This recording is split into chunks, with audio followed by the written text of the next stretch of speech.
예, 헌법재판소의 박 대통령 탄핵 심판이 막바지에 접어들면서 국민의 관심도 뜨거워지고 있습니다. 오늘도 서울 도심에서는 박근혜 대통령의 빠른 탄핵을 요구하는 촛불 집회와 탄핵을 반대하는 집회가 열렸습니다. 네, 유용화 YTN 개관 해설위원 정군기, 홍익대 교수 두 분 모셨습니다. 안녕하십니까? 네, 안녕하십니까? 네.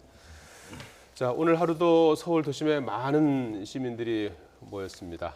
탄핵을 촉구하는 촛불 집회, 네. 탄핵에 반대하는 태극기 집회가 시간을 조금 두고 이제 열렸는데 말이죠. 오늘 양쪽에서 주장한 내용이 어떤 거라고 정리를 할 수 있겠습니까? 촛불 집회는 아무래도 이제 탄핵 인용을 강조하고요. 그리고 네. 이제 특검 수사 연장, 그다음에 이제 정경유착 부분에 대한 근절. 예. 그리고 이제 그 민주당의 대선 주자들이 꽤 나왔죠. 그리고 국민의당의 박지원 대표라든가 예. 추미애 대표도 나왔고. 네. 반면에 태극기 집회에서는 이제 탄핵 기각을 촉구하고 특검을 비판하는 아주 첨예하게 양쪽이 예. 대립하고 갈리는 이러한 현상이 나타나고 있습니다. 예. 네. 지금 대선 오늘은 주자들 굉장히 많이 나왔죠. 박근혜 대통령 취임한 지 4년이 된 날이고요. 그렇죠. 네. 또 내일 모레는 이제 헌재 최종 변론이 있고요. 27일이죠. 네, 글피에는 특검 수사가 이제 사실상 이제 종료되는 그런 날인데 이 시점에서 양쪽이 오늘 상당히 세대결 양상으로 갔던 것 같아요. 예. 지난 한 그 몇 개월이 매우 혼란스럽게 진행이 됐습니다. 헌재 심판은 또 헌재 심판들이 이루어지고 있고 네. 특검 수사 이루어졌고 그 전에는 또 국정조사도 있었고 또 광장에는 시민들이 몰려 나와 가지고 촛불을 하다가 또 이제 뒤늦게 태극기 집회가 또 새를 불려서 이렇게 그 양대 진영이 그 집회를 하고 있고 여기에 또 정치인들이 또 참여를 해가지고 굉장히 그 어떻게 보면은 혼란스럽고 어수선한 상황이 전개되는 그런 시점에 지금 막바지에 온 게 아닌가 이렇게 생각이 되거든요. 예. 그래서 오늘 그 정치인들도 많이 참여를 했는데 예.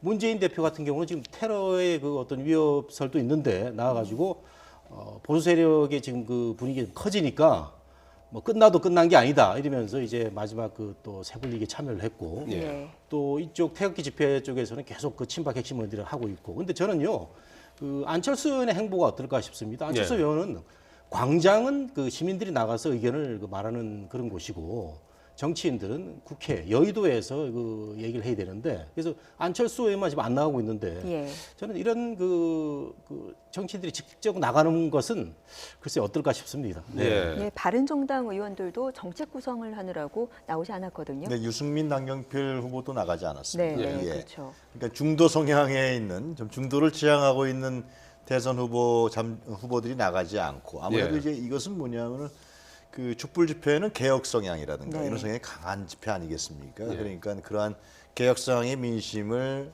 얻으려고 하는 문재인 아니면은 이재명 예. 그리고 뭐 안희정 지사도 좀 상당히 적극적으로 좀 나가고 있고요. 그런 후보들이 나가는 거고 예. 보수 이제 이쪽에 태극기 집회에서는 친박 성향의 예. 어떤 그 친박 의원들이 나가는데 결국은 그 친박 의원들이 나가는 이유는 결국은 이쪽에 지지세를 결집시켜 나가려고 하는 것이죠. 예. 그래서 그 결집세를 갖고 탄핵 정부 이후를 돌파한다든가 대선의 이후에 기반 세력을 확충한다. 다시 회복한다. 예. 이런 측면에서 이쪽은 나가는 것 같고요. 태극기 집회는.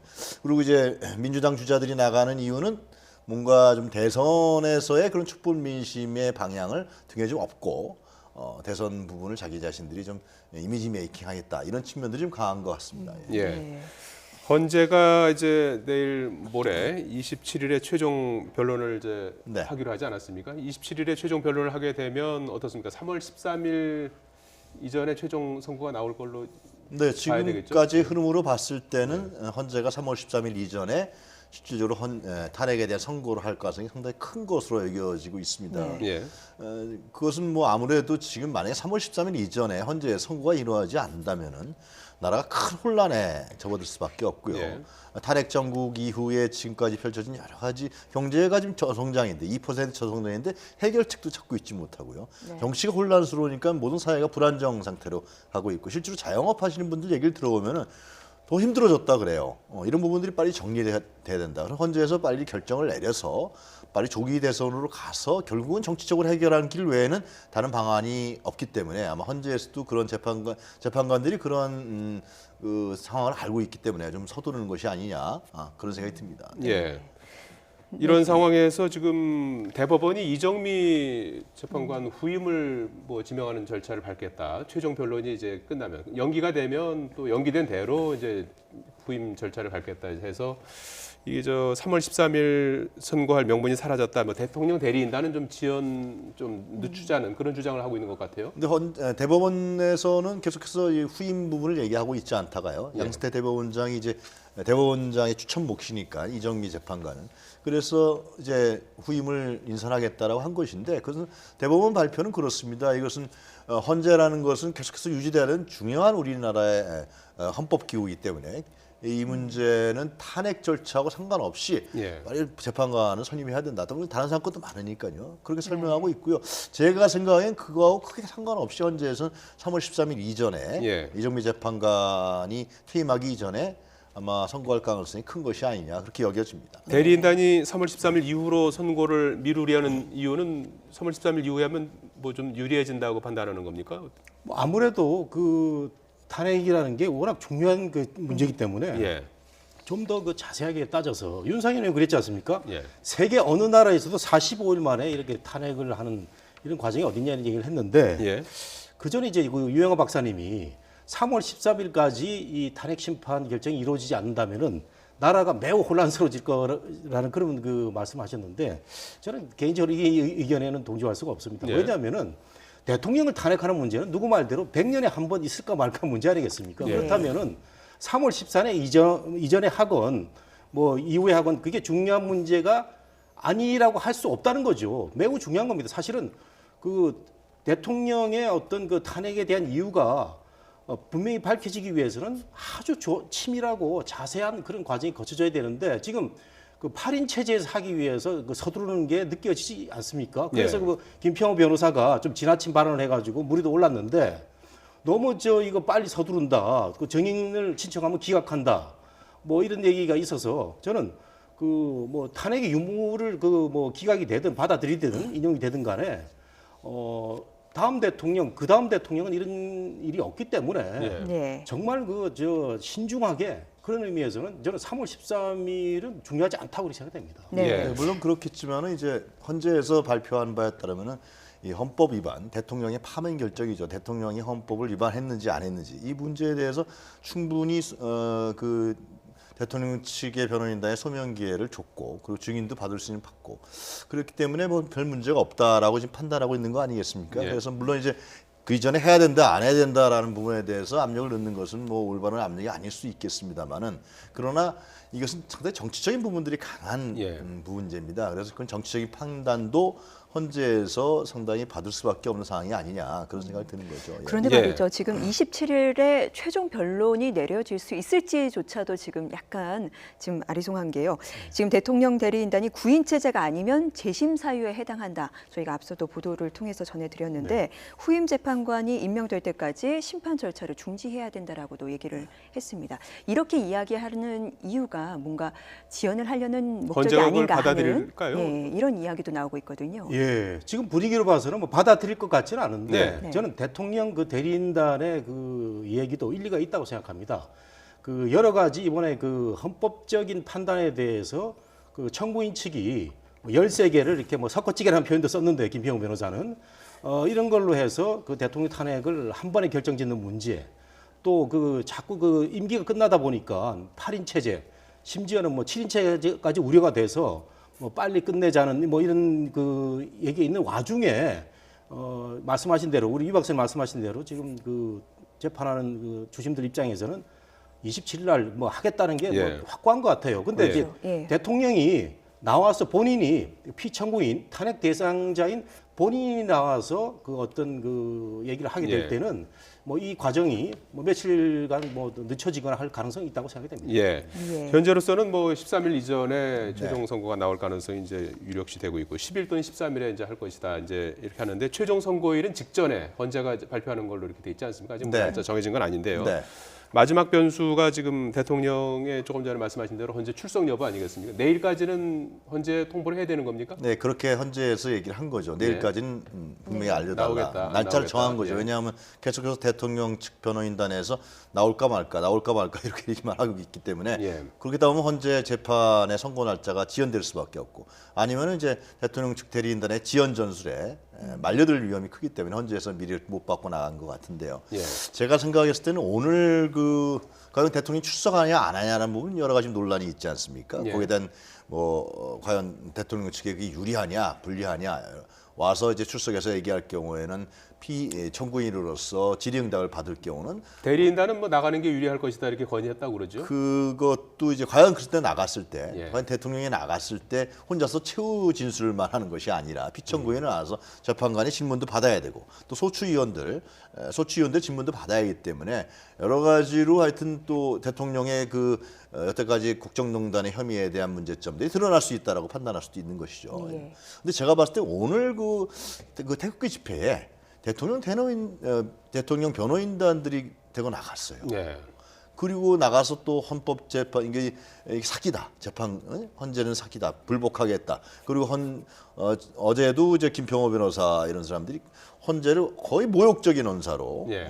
완전히 어떤 재판관에 대해서 얘기를 하고 이런 걸 봤을 때는 사실상 헌재 판결에서 인정하지 않고 있다라는 거거든요. 네. 헌재 진행 과정에 대해서 인용될 가능성이 점점 커지기 때문에 그런데 과연 대통령이 나오겠느냐? 라는 부분에 대해서는 저는 의구심이 가요. 그렇다면 예. 변호인들이 이렇게 얘기할 수가 없죠. 그건 헌재에 대해서 존중을 할 경우에 나가서 얘기를 하는 것이지 헌재 판결을 승복하지 않겠다. 예를 들면 뭐 헌재가 사기극이다. 예. 뭐 국회의 대리인이다. 이런 얘기를 하는데 과연 그런데 왜 박근혜 대통령이 거기 나가야 됩니까? 예를 들면은 저는 상당히 모순점이 있기 때문에 예. 변호인단이 하는 행동을 봤을 때는 박 대통령이 나올 의사가 별로 없는 것 같고 자꾸만 뭔가 좀 혼란스럽게 만들려고 하는 지연 정책이 아니냐 그런 생각이 근데 들어요. 예. 제가 볼 정 때는요. 교수님, 예. 예. 그 대통령의 헌재 출석을 뭐 나올까 말까라는 약간의 가벼운 그런 시각에서 볼 건 아니라고 생각이 됩니다. 예. 우리 국가 원수가 탄핵이라는 이 헌재 심판의 절차에 따라서 본인이 나오는 문제는 온 국민들한테 부담을 주는 과정이거든요. 뭐 탄핵이 인용이 되건 뭐 기각이 되든 간에 예. 이런 문제를 우리 좀 들여다봐야 되고 일부 변호사들 지금 대리인단이 여러 명이 있습니다. 여러 명이 있는데 일부 강성 변호사들이 이제 집회에 나가는 거죠. 서석구 변호사하고 김평호 변호사는 뭐 계속 나갔습니다. 그동안에 계속 예. 나가서 본인들 의견을 얘기했고 또 나름대로 신중하게 또 진행하는 박근혜 대통령 대리인들이 뭐 이종환 변호사라든가 송봉기 변호사 그렇기 때문에 일부 대리인의 어떤 행동이나 견해를 전체 박근혜 대통령의 어떤 그 입장이라든가 이런 걸 분석하는 건 좀 무리가 있다. 그리고 저는요. 우리 클린턴 대통령이 성추문 때 헌재 거기는 이제 국회에서 의회에서 다 결정을 예. 하기 때문에 탄핵을 하는 결정하는 와중에 너무 부담스러워서 우리 기억나지 않습니까? 텔레비전으로 그렇게 신문을 했어요. 그런 걸 생각하면 우리가 대통령이 헌재에 나와서 이렇게 여러 가지 신문을 받고 하는 모습을 우리 국민들 모두가 부담스러워하는 가정은 될 수밖에 없다. 이런 측면에서 조금은 무겁게 받아들이는 그런 분위기가 지금 국회 측이나 대리인단 측에 다 있었으면 좋겠어요. 예. 지금 탄핵 심판 기일이 다가오면서 뭐 민심도 조금 흉흉해지고 있는 것 같은데 이정미 재판관을 살해하겠다 뭐 이런 협박도 있었고 본인이 이제 자수했습니다만 특검 수뇌부도 경찰에 신변 보호 요청한 상황이고요. 헌재 재판관들도 이제 그랬고요. 문재인 전 대표에 대한 테러 첩보가 입수돼서 경찰이 신변 보호에 나섰고 오늘 촛불 집회에서도 상당히 강화된 그런 신변 보호를 활동을 했는데요. 왜 이런 상황이 전개되고 있다고 보십니까? 저는 이제 뭐 어차피 지금 뭐 국회에서 탄핵이 의결돼서 이제 헌법재판관 헌재로 넘겨졌기 때문에 그 절차를 조용히 그리고 또 받아들이면서 지켜보는 것이 중요한 의미가 있습니다. 그리고 이런 국정농단의 사태에 있어서 이 부분을 어떻게 정리할 건가 우리 국가가 대한민국이 그런 측면에서 현재의 법률 갖고 할 수밖에 없는 측면이 있습니다만은 예. 저는 만약 개헌을 하게 된다면 이런 점들을 좀 지적하고 싶습니다. 지금 헌재 구인에게 모든 부분이 가 있습니다. 예. 지금 미국 얘기를 하셨는데 미국 같은 경우는 뭐냐면 하원에서 탄핵을 의결하면 상원에서 100명이 100명이 배심원단이 됩니다. 대법원장이 위원장이 되고요. 그 소위에서 이 헌법 위반했는지 부분에서 심의를 하고 그 다음에 100명의 상원이 배심원단이 돼서 그 사람들이 최종 결정을 하게 돼 있거든요. 예. 우리나라는 9명이 합니다, 이게.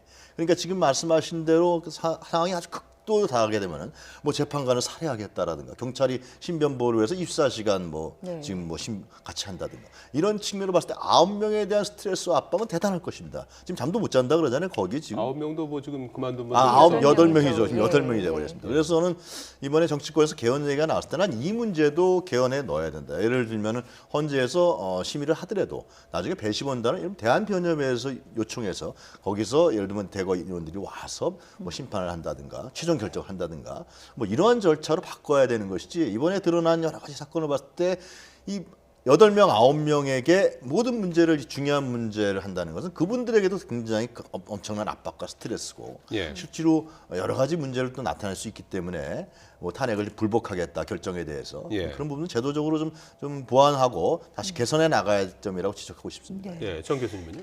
예, 지금 뭐 테러 얘기도 나오고 예. 불복 얘기도 나오는데 협박 예, 계속하고 있고요. 저는 예. 이게 뭐 실질적으로 이루어질 것이라기보다는 예.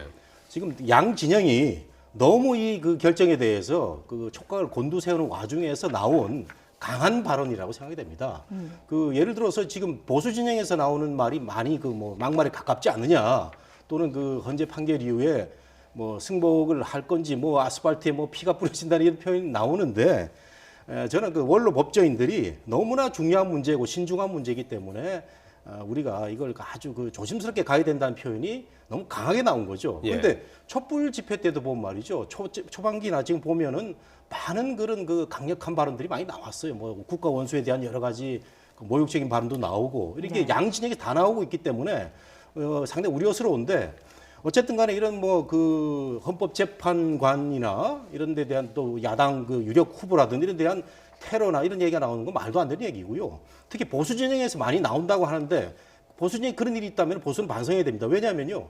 보수의 개념은 과거의 경륜을 중시하고 신중하고 이성적이고 이런 게 보수의 모습이거든요. 그래서 일부 태극기 집회나 일부 그 인사들의 그런 과격 발언은 그 정통 보수가 지향하는 가치에 맞지 않는다. 이런 거를 스스로들 알아야 될 것 같아요. 만일에 있다면 말이죠. 저는 네. 이제 대선 과정에서 아마 이런 문제가 평가되고 국민들이 다시 한번 생각하게 될 것 같은데요. 서둘러서 앞서서 제가 말씀드리면 이 탄핵 의결하기 전에 정치적으로 해결할 수 있는 길들이 사실상 여러 가지 있었습니다. 그런데 이 문제를 현 정치권 제도권에서 제대로 해결을 못했죠. 예. 그러니까 결국은 국민들이 그걸 보고서 답답하면서 탄핵으로 가자라고 예. 밀고 나갔던 것이거든요. 그래서 정치권이 그냥 탄핵으로 쫓아가면서 탄핵을 의결했는데 결국은 이 문제는 저는 결론적으로 탄핵이 기각되든 인용되든 간에 결국은 결론은 아마 정치적으로 해결할 수밖에 없게 될 것입니다. 예. 그렇기 때문에 정치적 해결책 이런 부분들을 좀 여야의 지도자들이 좀 생각할 필요가 있지 정치적 않느냐. 해결책과 관련해서 그 연장선상에서도 이제 볼 수 있는 게 이제 대통령 하야설이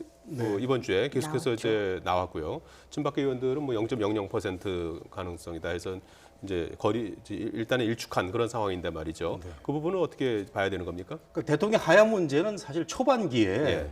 그 여야 정치권도 모두 바라던 거였고 예. 네. 촛불 시민들도 대통령 하야라고 그랬어요 처음에. 예. 그런데 이게 이제 박근혜 대통령 측의 어떤 그 헌재 그 변론 과정, 또 태극기 집회에 또 불어난 모습 등등을 해가지고 양 진영이 이제 계속 이렇게 나오다 보니까 하야 문제는 이제 그 쏙 들어가 버렸는데 최근에 그 주호영 원내대표, 바른정당의 원내대표가 얘기를 했고 또 정우택 원내대표가 하야로 이제 그 뭔가를 풀어보려는 모습을 보였는데 이게 이제 사실 정치적으로 해결하는 거 아니겠습니까? 예. 이게 원론적으로는 좋은 겁니다. 미국도 그 유일하게 탄핵을 당했던 닉슨 대통령이 탄핵이라는 아주 오명을 뒤집어 쓰기 전에 본인이 스스로 물러난 사태가 있는데 지금은 이 하야로 결정짓기에는 양 진영이 너무 와 있고 그다음에 특히 촛불 시민들 집회에서는 대통령에 대한 책임을 물어야 되겠다는 거기 때문에 이 하야를 하게 되면 어떤 형사적인 그 사법 처리라든가 이런 데 있어서 좀 문제가 좀 있거든요. 그렇기 때문에 하야보다는 촛불 집회 그 시민들은 대통령 그 탄핵 받아가지고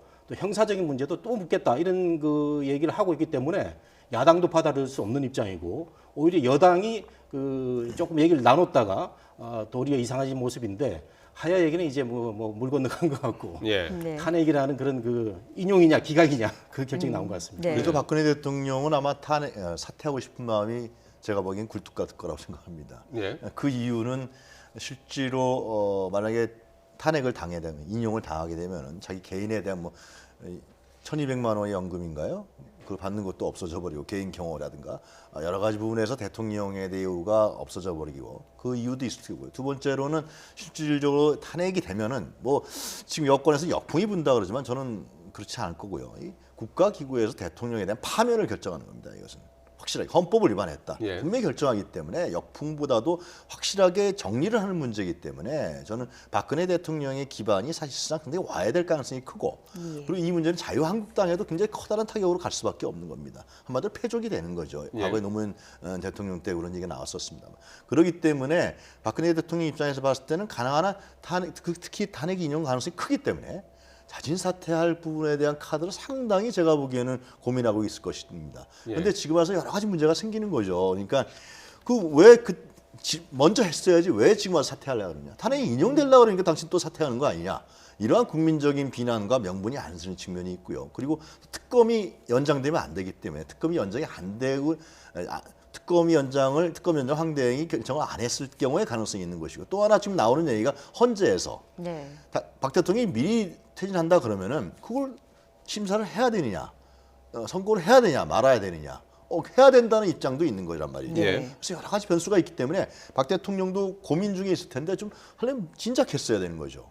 예. 인용될 가능성이 커지니까 이런 아니 판단이 근데 저 대통령의 입장을 이렇게 너무 단정적으로 말씀하시는 거는 전 진영 논리에 빠져 있다. 이걸 좀 중립적으로 봐야 됩니다. 예. 네. 대통령이 그 하야를 생각할지 안 할지는 우리가 전혀 모르는 상태고, 청와대는 공식적으로 뭐 그런 건 전혀 없다고 얘기를 하고 있는데, 대통령 제가 봤을 때는 박근혜 대통령은 그 헌법재판소에서 한번 그 결정을 기다려 보려고 하는 그런 입장일 수도 있다 이렇게 생각이 됩니다. 왜냐하면 이분이 뭐 자존심이 굉장히 강한 분 아니겠어요? 그리고 지금까지 그 혐의가 그렇게 뚜렷하게 나온 것도 본인 입장에서는 없다고 생각할 수도 있기 때문에, 그 하야라는 얘기, 하야를 하게 되면요, 그 말씀하신 대로 사법적인 처리를 좀 피할 수도 있고, 그 다음에는 그 예우가 있습니다. 전직 대통령 예우가 이제 박탈되느냐 안 되느냐 그 차이인데, 비서관 3명에다가 대통령 연금 1,500만 원. 이걸 보고 대통령이 그 뭐 무슨 나는 그 뭐 하야 자진 사퇴 쪽으로 피해가겠다. 예. 그런 그 스타일의 대통령은 아닌 것 같아요. 뭐 예. 박근혜 대통령이 권위주의적이고 소통 잘하는 건 저도 항상 말해왔지만, 예. 이런 식의 그 어떤 그 얄팍한 수로 피해간다. 그건 아닌 것 같습니다. 특검 얘기 좀 네. 시간이 뭐 거의 다 됐으니까 네. 특검 얘기를 좀 해봐야 될 것 같은데, 수사 기한이 뭐 이제 저 며칠 사흘 남지 않았습니까? 오늘 이재용 삼성전자 부회장도 부르고 최순실 씨도 이제 불렀는데 말이죠. 네. 이재용 부회장과 관련해서는 추가로 좀 뇌물 공여 이 부분에 대해서 조사하는 그렇죠. 건가요? 현재 이제 뭐 최순실, 이재용 부회장 이런 사람들을 부르는 이유는 결국은 이제 재보강 수사라고 할 수 있겠죠. 특히 예. 이재용 부회장에 대한 재판을 넘기기, 기소하기 전에. 예. 근데 결국은 또 특검에서 저걸 보고 있는 거 아니냐. 박 대통령과의 연관성이라는 거죠. 그렇죠. 그거를 확실하게 짚어서 예를 들면 기소 중지하겠다는 거 아닙니까? 연장이 안 되면 지금 박영수 특검팀은. 예. 그래서 그 부분에 대해서 확실하게 결국은 특검의 목적은 박근혜 대통령에 대한 혐의를 입증하는 문제였기 때문에 그 부분에 대해서 더 보강 수사를 하면서 좀 더 확실한 내용을 갖고서 기소 중지를 하는, 결국은 이제 안 되면 중앙지검으로 넘길 수밖에 없기 때문에 그런 의도가 더 있지 않을까 그렇게 생각합니다. 네, 피의자들 줄소환도 있었지만 오늘 김정태 하나그룹 회장 또 참고인 신분으로 또 소환이 됐습니다. 예. 이 최순실 씨와 박 대통령 인사청탁을 들어준 그런 혐의였죠. 예, 그 김정태 그분은 이상화라는 예. 그 최순실의 독일 그 인맥이죠. 그래서 그분을 이제 뭐 실력 이상으로 그 승진을 시키고 이런 예. 그 얘기로 지금 오늘 참고인 조사를 받고 있는데, 제 생각엔 이거 밝히기 쉽지 않다고 생각됩니다.